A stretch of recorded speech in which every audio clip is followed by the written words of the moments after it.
प्रथम कथा हूँ मंदिर जगन्नाथ मंदिर को घेरिकी जो रत्न बलय सी है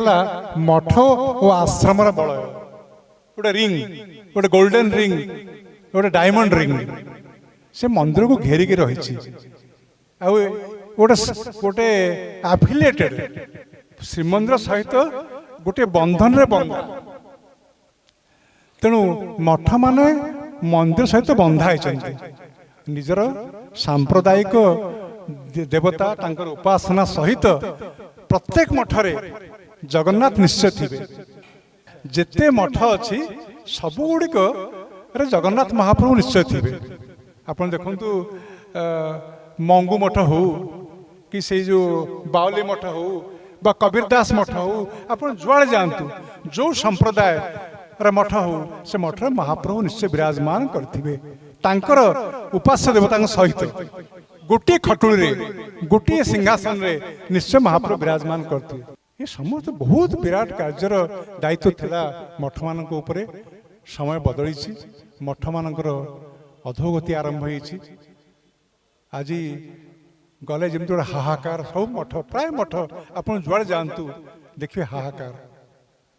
जहाँ भांगी जाकु गढ़िबार धन ना मठर जो अंश भांगी जाकु आउ गढ़ा हे से धन ना कि मन भी ना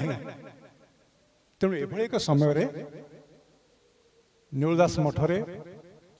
ये परिवेश रे जे जो कार्यटी बर्तमान रामचरण दास महाराज करचंती ये कार्य हवा दरकार सनातन हिंदू धर्मर जागरण पाई यही भली सब अनुष्ठान मान हवा दरकार एवं आम मठ मान पछरे ठिया तांको नैतिक समर्थन देवार आवश्यकता रही ताहले ही मठ रहिबो पुरी आश्रम रहिबो तेणु मु तो माने प्रवाचक नुहे तो संक्षेप अति संक्षेप मुझे कहीपे जे ये आसी ये कार्य जोगदे मुझको सौभाग्यवान मन करुच्ची मोर विश्वास जे आमर जे रामचरण दास महाराज से ये कार्यक्रम करेंगे प्रतिवर्ष करेंगे एवं टी लोड़िले आम निश्चय आसवा कौन यदि लोड़िले आम आस पहुँचवा कौन ये अवसर रे समस्त को मोर साधुवाद